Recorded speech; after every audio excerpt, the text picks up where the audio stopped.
Hi, everyone. Welcome to today's webinar, How to Build Your Brand with Video. Today, we're going to be hearing from Kristen Bryant, Strategic Partnerships at Wistia.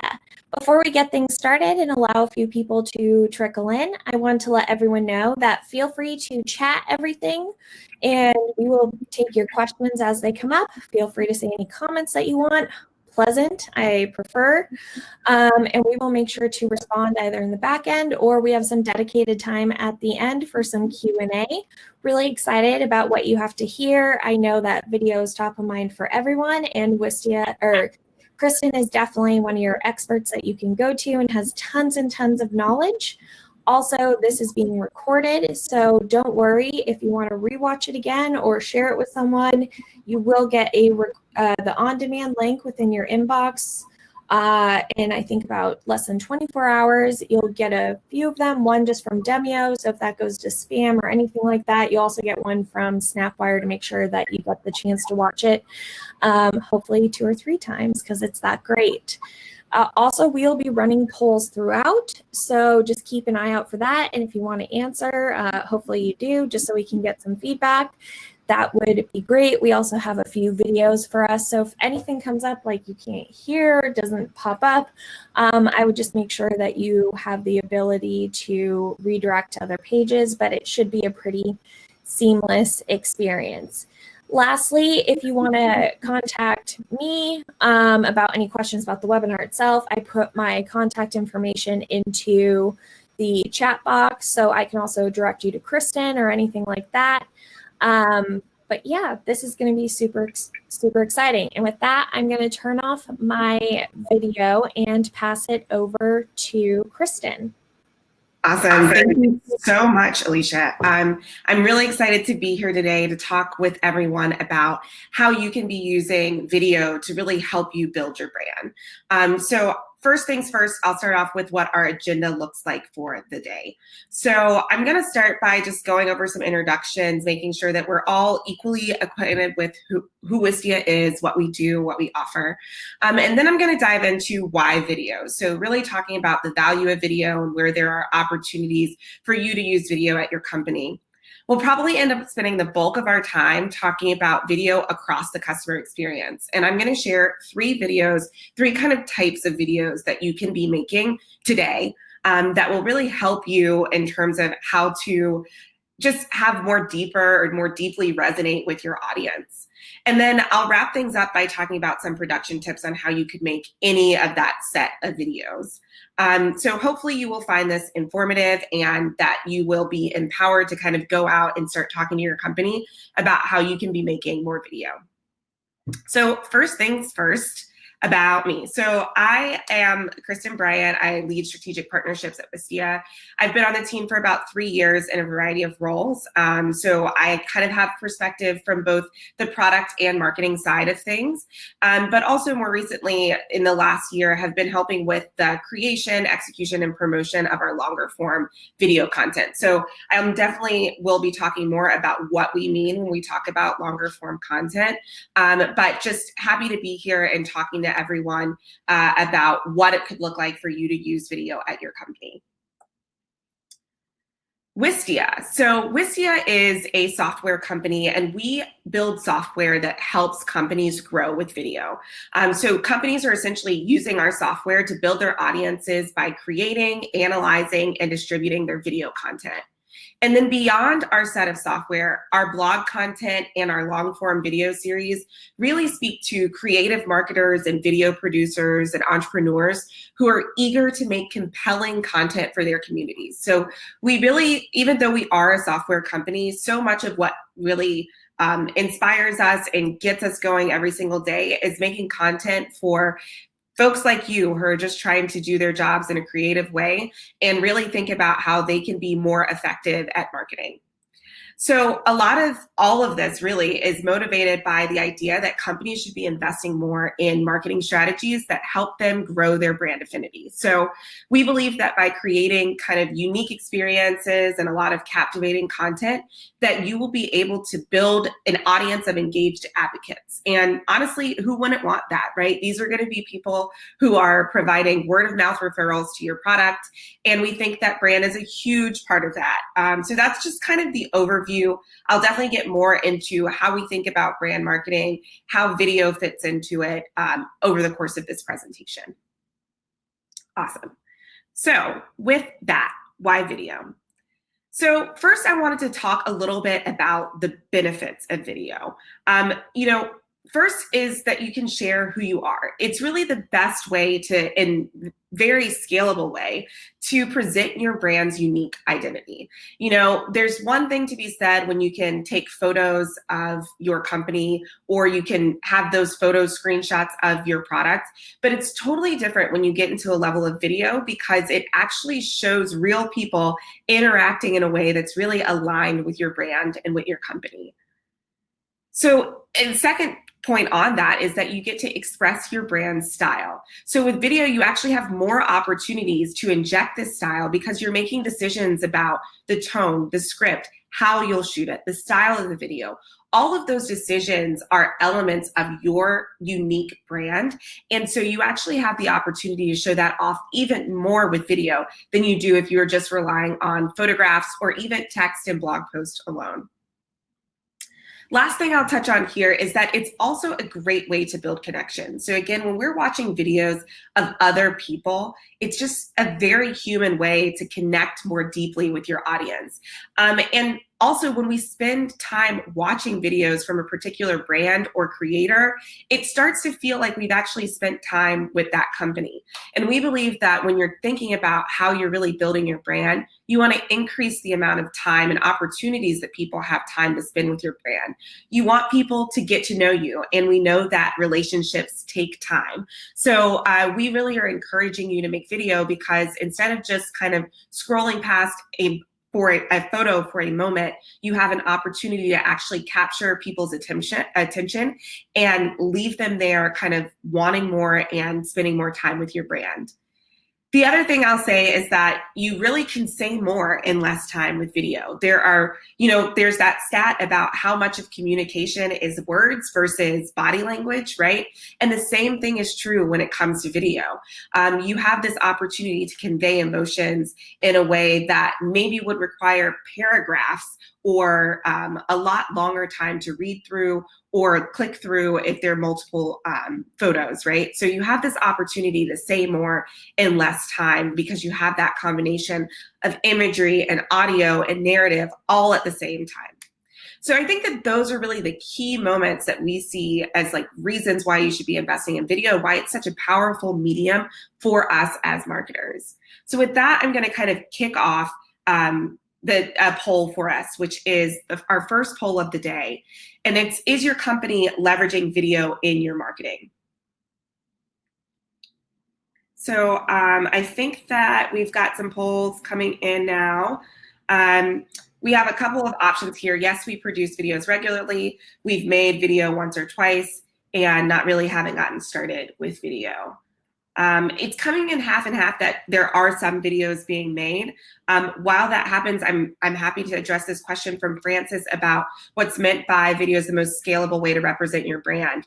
What I mean by that is for the amount of time that you have to put into a video project, the way that it will kind of pay dividends in the long term, it's a great opportunity for a brand touch point. So unlike just a logo alone, that's a brand touch point, right? Or just an image on your webpage, video is giving you more time as you scale. And so I think that that's really what it comes down to, is that you're able to use video assets over and over again. More people are going to be engaging with them because video is more engaging than just text alone or just photos alone in the context of marketing.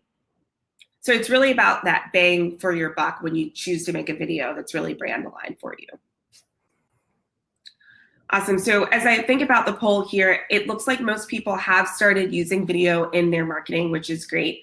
I will say that this presentation, I hope, inspires those of you who haven't quite gotten started using video to have more specific examples of the type of video you could start making when you get to that point.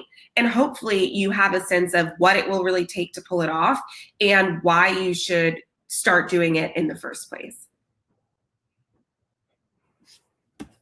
So videos across the customer experience. The first one I wanted to talk about was social videos. So these are videos that we're posting on Twitter, on Instagram, LinkedIn, Facebook, that sort of thing. For us at Wistia, we have a dedicated social media coordinator who is making videos specifically for those platforms. Now, the things about social video that you want to consider is that they are meant to drive engagement and start conversations. We often focus our social videos on just delighting people, right? We know that we are, as a business, competing with much more compelling personalities on those platforms, right? So we want to really focus on delight and culture and the humans that are behind the product. That's all a part of our social media strategy in general and always plays out in the social videos that we put forth. The other thing that's really important with social videos is that shareability is key. So we want social videos to go viral in some ways. They rarely do, particularly when you are running a business account. But what we mean by that is that we are making content that people feel like is worth sharing with their networks. So we don't think that this content on our social platforms are necessarily going to lead to deals, but they are going to be a point in the process of people evaluating Wistia, of getting to know us, where they start to understand who is behind these products that they are putting out into the marketplace, and are they making content that makes me happy, that I find valuable in some way. We are making this for a broader audience than just the group of people who would be buying our product. As I mentioned before, we build software that helps marketers do marketing better, right? And so that is not the only group of people that would find value or interest in our social media. It's other people in the tech space who may never be buyers for our product, right? But it's someone that would feel engaged and excited to kind of learn more about what Wistia is about. So I wanted to share with you all an example of a social video that we made last Halloween. If you can have Christmas in July, I said, why not have Halloween in June? This is one of my favorite social videos that we made. And I am going to ask Alicia to kind of pull up now. We will play this video for you. It's our office dog, Lenny, who actually, that was a picture of him on that poll as well. He was trying to decide which Halloween costume would be the best for him. And so this is something that we made specifically at that point in time. So we're going to click and watch this social video now. What the heck?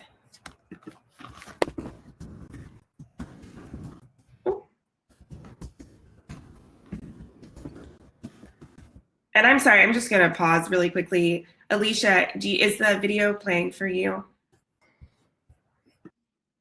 I'm going to reshare the link and make sure that everyone can see it. I'm not quite sure why it didn't work, because it worked for me earlier. Hold on just 1 second, everyone.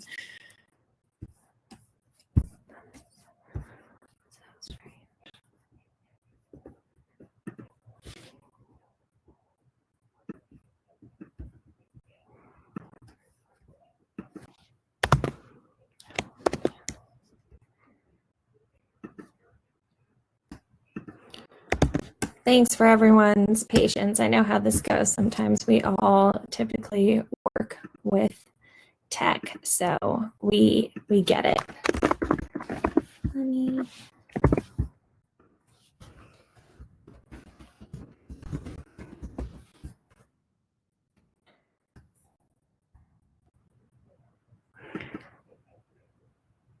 There we go.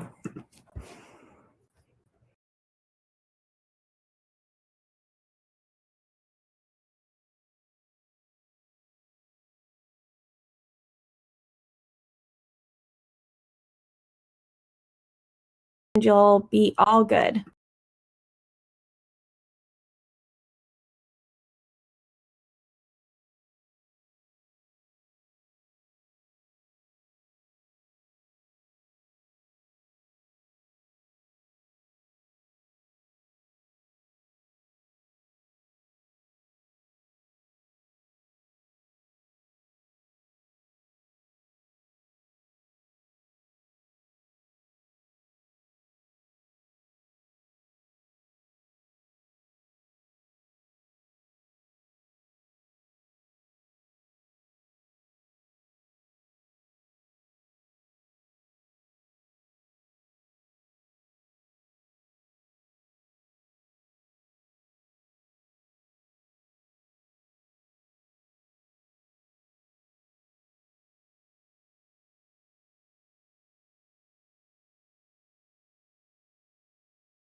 of Lenny after that. Now, the video should have played through for everyone at this point in time. And just, as a reminder, this video was really meant as a way for people to be on Instagram thinking about how fun it could be, like what our office culture looks like. This is our office dog. Again, this is not a video that is telling people anything specific about our product, but really is focused on just delighting folks and drawing engagement on social media. So as I think about what a new opportunity could be for you to make a video for social media, you can be thinking about it along those lines, something that's going to be light, something that's going to really show off your culture and the people that are providing the services and that human element of the business. Now that varies greatly from what I think about for product videos. When we make product videos at Wistia, we're really focused on expressing the value of the product or the feature. So it's important for us to make product videos that are helpful, clear, and concise about what exactly the product is offering. It also is an opportunity for us to generate leads. So when we have information about who watched our videos when they're product videos, these are folks that are either already users of our product or someone that would be very interested in using a product that has that certain set of features. So the people who are watching product videos are very much in your kind of consideration phase for your product if they already haven't bought it already, right? And so it's very important to think about these products videos differently than our social videos because they're made for a different audience. When we make product videos, we do use a mixture of screenshots, and also we still take the time to be creative to make sure that it's something that's captivating, something that's going to actually get people to watch all the way through the end of the video.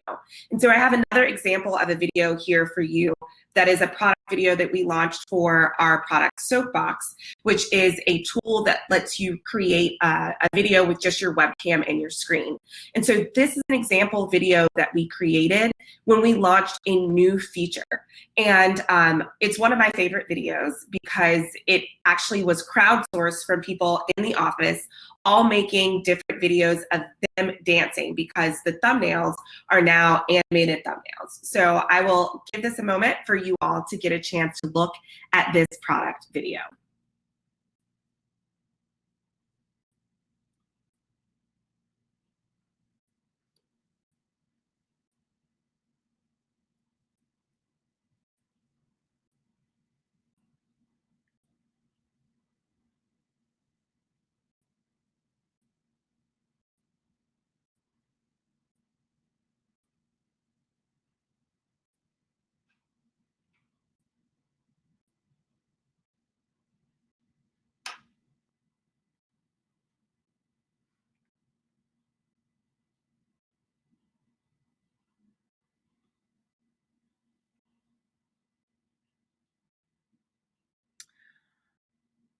Awesome. So that should have given everyone enough time to watch that product video. But as you'll see, it's very different than our social video. We still have different brand elements that are coming through in terms of the tone. And also, these are all folks that work on the team. And so we're putting them front and center in this video once again. But this is an example of the type of video that really is focused on what is the product? What does it do? Can I see it in action?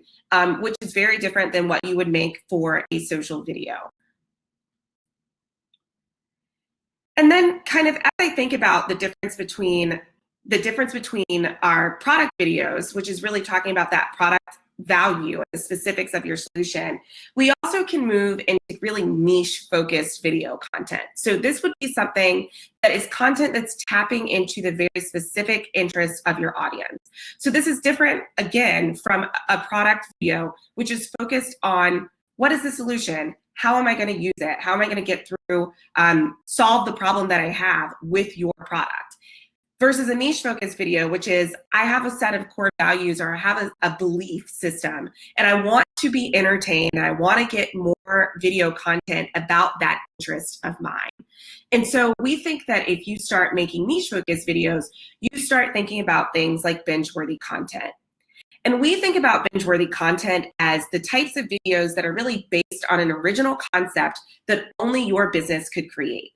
It can be focused on a chosen theme, but it's not about your product or your service. So this is something that is multi-episodes long, something that people can, again, binge, right? So they're going to be spending even more time with your brand because you're making this type of content. We also think it's the type of videos that you're releasing on an intentional and consistent release schedule with branding.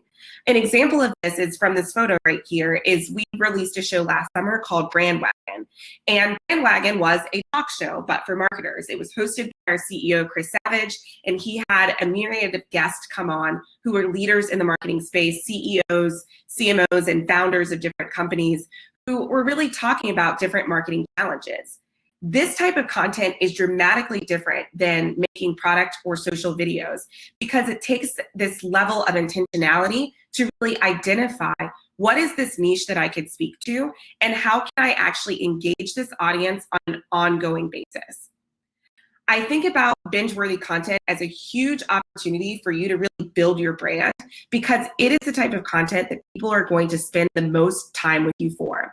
When we think about social videos, we're thinking a minute or less, right? We're thinking about how can we get eyeballs? How can we, make things go as viral as possible? How can we just kind of have this broad appeal that's going to be really fun, but it's going to be a flash in the pan? That's important, but it's not what's going to sustain long-term growth or brand affinity for you. So when we've started kind of down this path and making this type of content, we made a docu-series that was called 110-100. And this docu-series we made at a software company as a type of content that you can make to just build your brand. We had kind of gone down this path of spending a lot of dollars on advertising, different types of campaigns that we were just trying to get general broad awareness. But then we kind of took a creative risk to make this longer form content about something that we really believe in, which is creativity at any budget, on any price point, how you can invest in creativity at your company. And that's really what 110-100 is about. So I've shared here the video for the 110-100 trailer to give you a better sense of what this project was. And again, the type of content that we're talking about when we talk about making binge-worthy brand videos.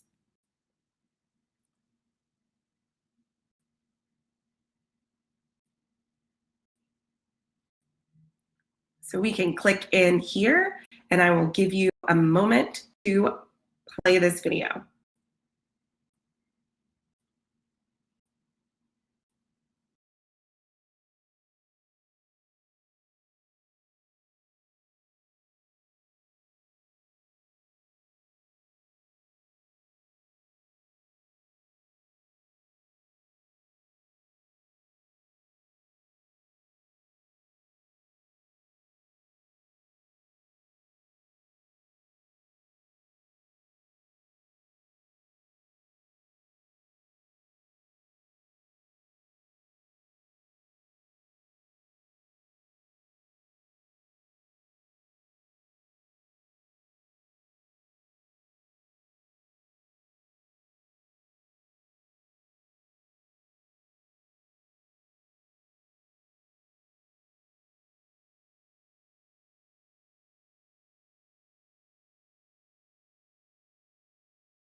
Kristen, I think you're muted.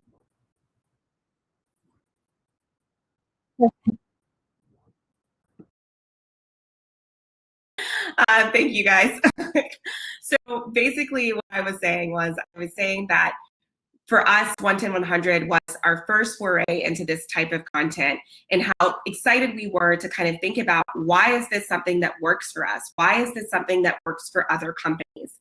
And what it comes down to is, when you think about brand marketing, most people are thinking about brand awareness. They're talking about who knows you, right? And you're spending ad dollars on getting more people generally aware of your brand. But we think that another piece that's even potentially more important than awareness alone is brand affinity, which is who cares about you. So you can know a lot about different companies and you can have seen their ads 1,000 times, but are you actually engaging with their content? Are you actually buying their product? And do you like them enough to really talk to other people about them? And we think that binge-worthy content like 110-100 as an example is a clear way for you to start thinking about how you can build your brand affinity.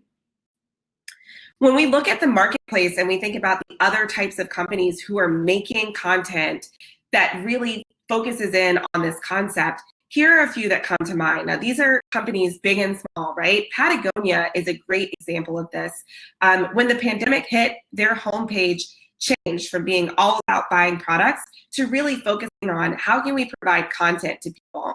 A lot of their content is all focused on this mission of being a sustainable company, right? A sustainable, eco-friendly participant in the marketplace. So their content really speaks to this niche, this group of people who identify with sustainability as a mission, right? And so they do so much with their content, whether it's documentaries or different series. They're a great example of folks who are already investing in this type of video.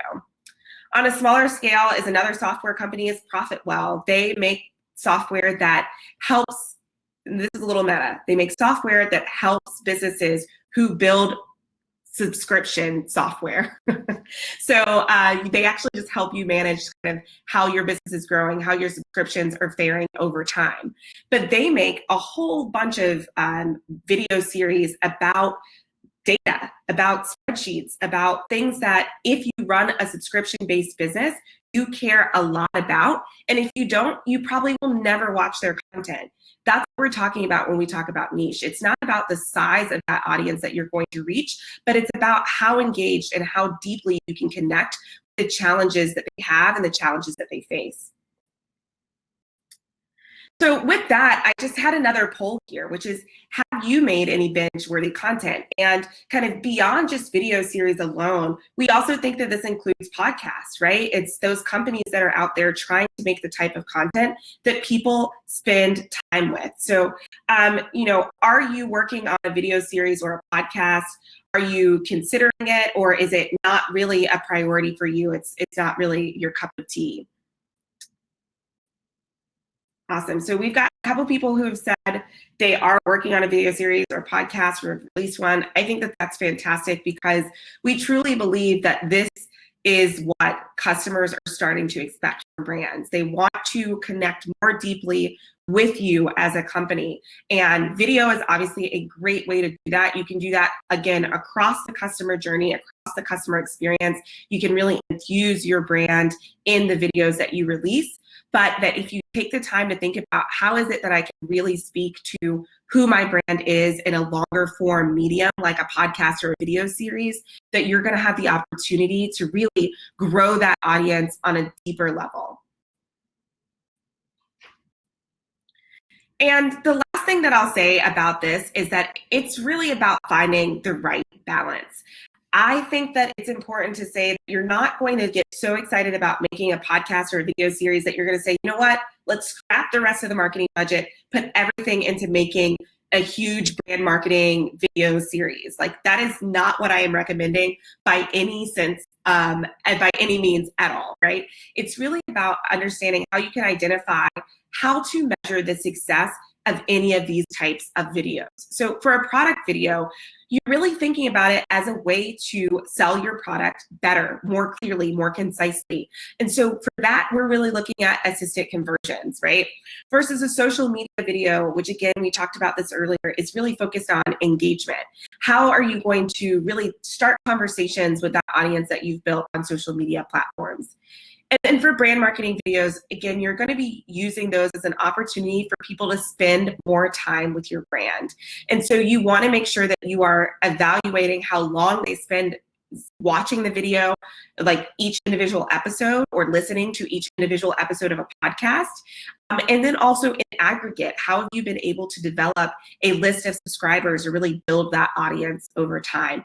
That's how you're measuring the success of those bigger brand plays. You'll notice here, I put some numbers in here of what that looks like for us. If we were to measure our social media videos or that 110-100 project the same way that we were measuring a product video, it would look like we failed because they did not lead to the level of conversions that a product video would. But we know that we're reaching a totally different audience with different messaging when we make those types of videos. And so we have to measure them differently. So I'm going to pause here for a few questions, see if we have any kind of related to the specific types of videos that I had kind of outlined as possibilities. But then we're just going to go into some production tips on how do you pull this off, right? I'm giving you some ideas for the types of videos that you can make, but how could you get started making these videos tomorrow? And that I know has come up a few times with different. Come in just yet, which is great. Oh, actually, let's see. Yes, it looks like we have addressed the questions that have come in so far. So I'm just going to keep rolling through this, but please feel free to kind of stop me along the way as you think about what you want to know more about video, the type of video that you could be making. But for now, I'm going to transition and talk about production tips. And it's important to know that these are production tips using resources you probably already have. So as long as you have yourself, you can make a video today. That is truly what I believe.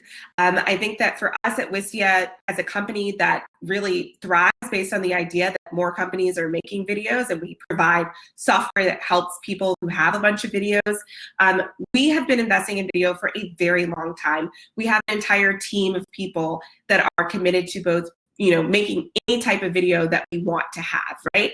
We do not expect that most small to medium businesses are set up that way, right? And so I don't want you to be discouraged that you don't have a whole video team and that that's a reason for you not to make videos. It absolutely is not. As long as you have a clear message, you can get started with making a video today. The first tool that I think is a really great piece of gear is an iPhone. And by iPhone, I mean an Android phone, whatever you're talking about. Like, it is a phone that is a smartphone that has a camera on it. These are really great ways to just capture video wherever you are, and I think that there are some quick tips that I'm going to share for how you can make sure that your iPhone video is really effective and is intentional, because I think now that we have more people on Snapchat and Instagram and whatever, a lot of times it feels like so much easier to make videos, but those videos don't always look as professional as what we would expect when we're making videos for a company, right? So this is thinking about ways that you can use your iPhone for the quality of video that is acceptable at a business. One thing that I will call out about an iPhone is that with 110-100, as you heard, we had them make a video at 3 different price points. The first video that they made was shot on an iPhone. So they shot an entire video ad for us with an iPhone. And so I just wanted to call your attention to that, because that episode of 110-100 really goes into how to make a video on a $1,000 budget using an iPhone. And one of the main pieces of gear that our head of production, Chris Levine, always recommends for folks is to buy a stand. Have something that will hold your smartphone, that you don't have to have it handheld or propped up against a book or something like that when you're shooting on an iPhone. But buy a stand for it. It will keep it steady. You'll be able to kind of frame your video by using a stand, as opposed to thinking about it as something that someone has to hold. And, you know, not all of us have surgeon hands, right? The other thing that you can think about with an iPhone is using another iPhone as a microphone. So this is actually the setup that we use. Again, this is actually very much detailed in that episode of 110-100, but you can use an iPhone to get better quality audio that you can use in the editing process if you are interested in just using an iPhone as a tool. And then last but not least, as a resource here, Chris Levine, who I mentioned is our head of production, over the last few months, he's been doing what's called out of office hours, where he talks a lot about remote video production tips. And the most recent episode, he actually talked about how to shoot and edit video on your iPhone. So you should definitely check that out if you are like, I want to shoot a video, but I have to use my iPhone. It's a fantastic resource on all of the settings that you can use to make sure that that iPhone video is, you know, A1, really polished and very professional looking. The next piece of gear you probably already have is your webcam. Your webcam is, you know, right there for you to record videos on. In terms of the software that you use when you're recording a video on a webcam, we recommend you can use QuickTime, which is very easy to use. It's usually built in on most Mac computers. Or you could also, we have a free tool, I mentioned this before, Soapbox.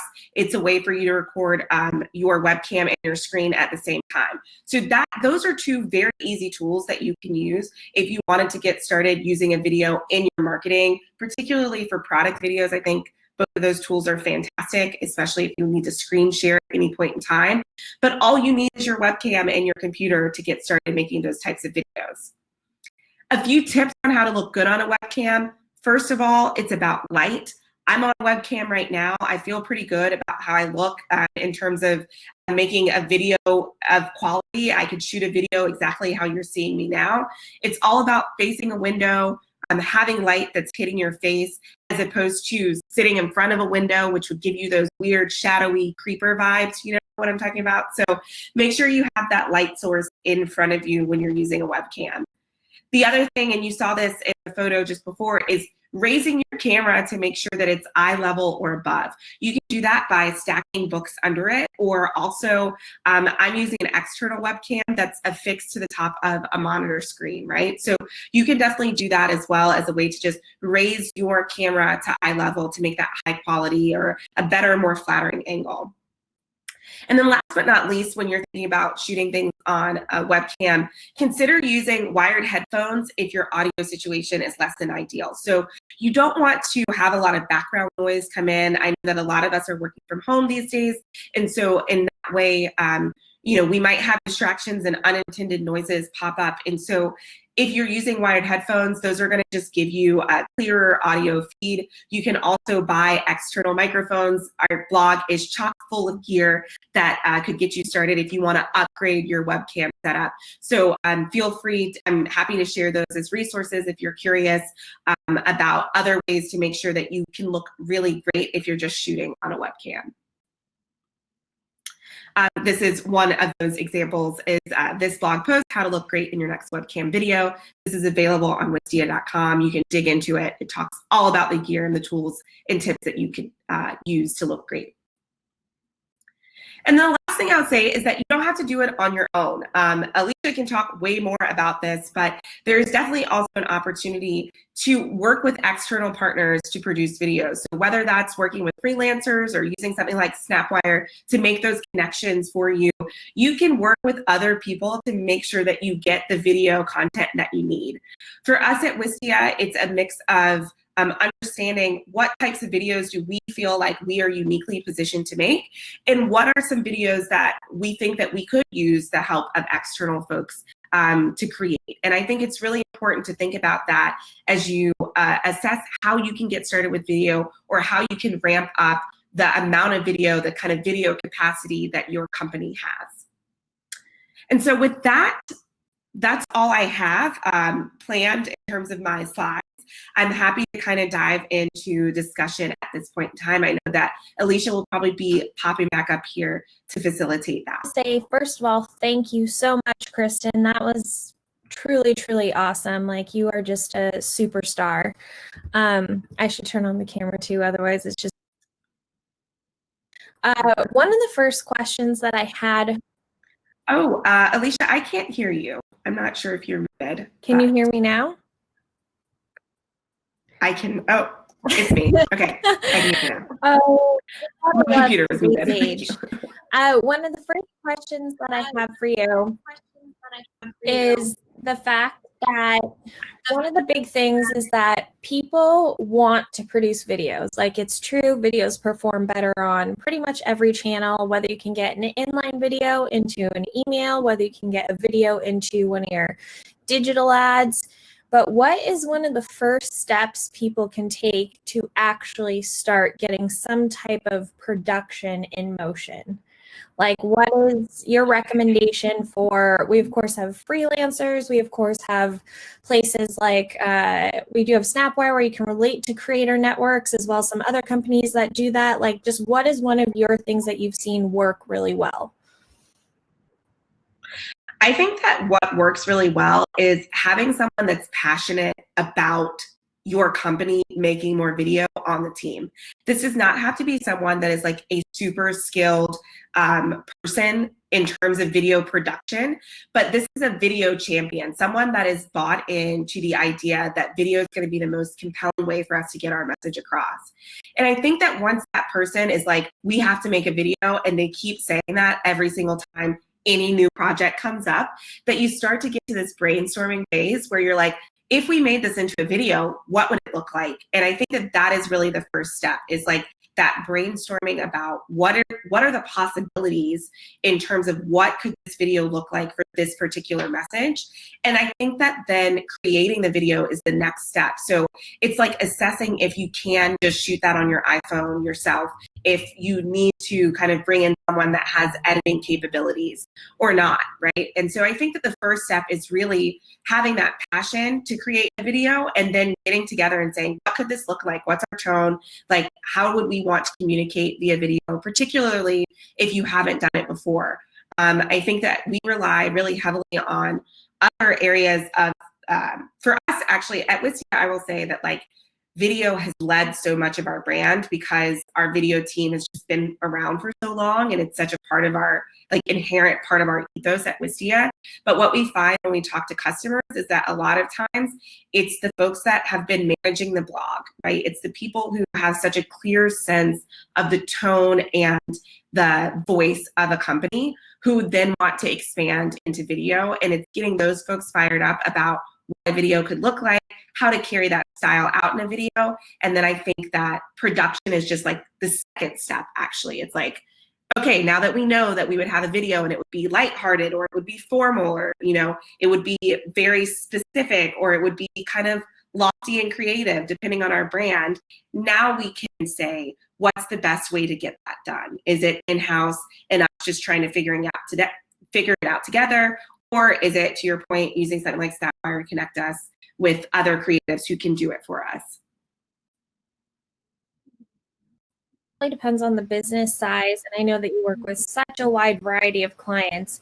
Do you often see it's in-house production teams that sort of leverage Wistia most often? Is it kind of like they have Wistia, but then they work with a freelancer, or then they work with a company like Snapwire, they work with someone else? What do you think is the most common, or does it just really depend on the business itself? It does depend on the business itself, but what I will say is I've been at Wistia for 3 years, and now compared to when I started, there are far more in-house production teams than when we first started. I think that when I first started at Wistia, the lean was more heavily on relying on agencies who were doing other marketing initiatives for clients that they could, as part of the other marketing initiatives that someone could hire an agency for, they could also do video for them. I think that that's a great way to get started, especially for folks who may already be leveraging an agency to do some of their, you know, search engine optimization work or kind of other content marketing strategies. A lot of those agencies are now offering video as part of those services. And so I think that a lot of people start there if they already have agency relationships. I do think that it takes some proving out that video is something that you all are passionate about, invested in, can do well, and will continue to do regularly before you actually invest in an in-house team. And so I think that before you get to that point, working with freelancers is a really great place to start, so that you have a clear sense of like, here are all the videos that we've made so far. We want to do more of this. If only we had people in-house that we could do it, we could use this with more often. But yeah, so freelancers are definitely a way to go if you feel like you have clarity enough.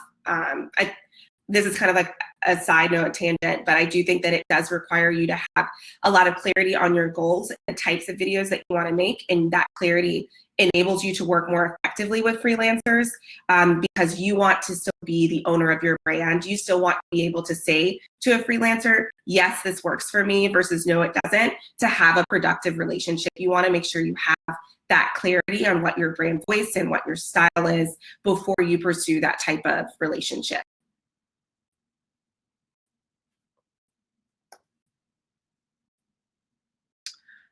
I've lost your audio again. I'm like lip reading a little bit. Myself, and plus I have animals in the background, which I know everyone in Zoom culture can relate to. So the last thing I want is a cat or a dog. So 2 questions before we go. One is, what sort of, especially with how marketing teams in particular who use videos, yes, we have corporate kind of culture and recruitment and those types of things that come up. Which videos have you seen resonate or be most produced at this point in time? Is it sort of the brand? Is it product? Is it trying to move into more of a series because people are engaging so much more online? What has sort of been the trend for what type of videos people are trying to produce more, at least at this point? Yeah. My answer for this one. I think that by default, it is often easier for marketers to get buy-in for product-focused videos.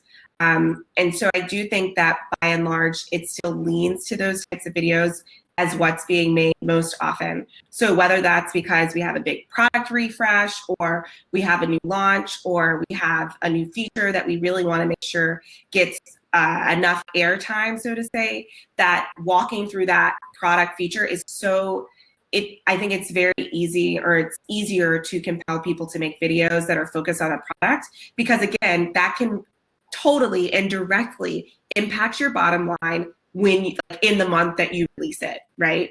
And so I do think that a lot of marketers are working on teams where that is the most important thing. That being said, we have seen a trend where more people are willing to say, but how can we be using video to have longer term returns? And so that's really where these brand videos come up. And we have seen in the last year an explosion of smaller companies who are starting to pursue that type of content, binge-worthy content, podcast, video series, because we do see that they are willing to take that creative risk and say, you know what, I'm still going to be making product videos. I can't get away from that. I need to be able to communicate the value of my product really well. However, I want to also put a stake in the ground so that a consumer can actually see who I am and get to know me as a company and as a brand. And this longer form video is the way to do that. And so we definitely have seen people trend in that direction. I mean, we talked about this on the phone. It's like everybody has a podcast now, right? And that is not a fluke. It is because it's working for people. And video series are the same way. It's just this great way to continue to connect with people outside of the buying process. And I think that that's huge, because we have so many users who use our products every day, but then we have a group of folks that buy it one time, they do what they need to do that like one time they bought the product, and then they don't see the value of continuing to engage with us. And I think that when you start making binge-worthy content, you provide a way for people to interact with your brand on an ongoing basis outside of the point in time where they're trying to figure out if they're going to give you money this year again because they did last year. And so I think that's a huge opportunity in the customer lifecycle for folks to invest in. And that leads perfectly into my last question and statement. One, For anyone on here who, I know we had a question about who is Wistia. I've used them for years now, and I absolutely adore them. They have a fantastic product, part of why I reached out to Kristen initially, so highly recommend looking into them. They are just a great product and have so much to offer. You talked about binge-worthy content, and sometimes I think the biggest issue with production or content itself is like, how do you get started with doing something, especially something consistently? Do you have any resources or guidance for how a company like Snapwire, for instance, could start ramping up this sort of binge-worthy content that not only helps with retention, but also potentially nurturing some clients that are on the fence?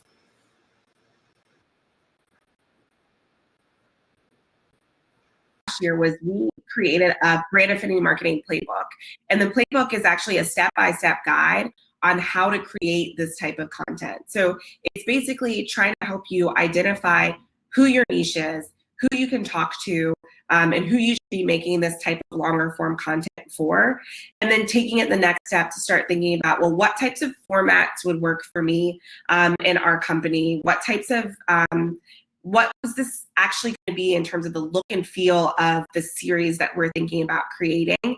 And then also, how are we going to measure its success, and how are we going to promote and distribute it? Because one thing I didn't get into on a lot of this is we haven't really talked about how you then promote it, right? Making the video is the first step, but you want to make sure that it has the best chance of success.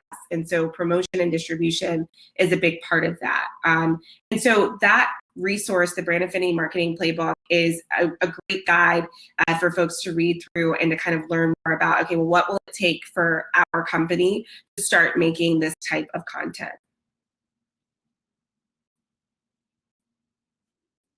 This is a content I have discovered through the content rabbit hole known as the internet. So thank you again, Kristen. This was so lovely. I know that I know our CEO listened. He was just blown away by what you had to say, and so was everyone else. Such positive feedback. Anyone who has any questions, I put my email address, and I'll forward anything on to Kristen if you have anything. And you will get the recording. I know that's always the number one question, and hopefully we can do something together soon, Kristen. Yes, I love that. This is fantastic. Thank you so much for having me, Alicia. You. And thank you for everyone who joined. Have a great day, everyone.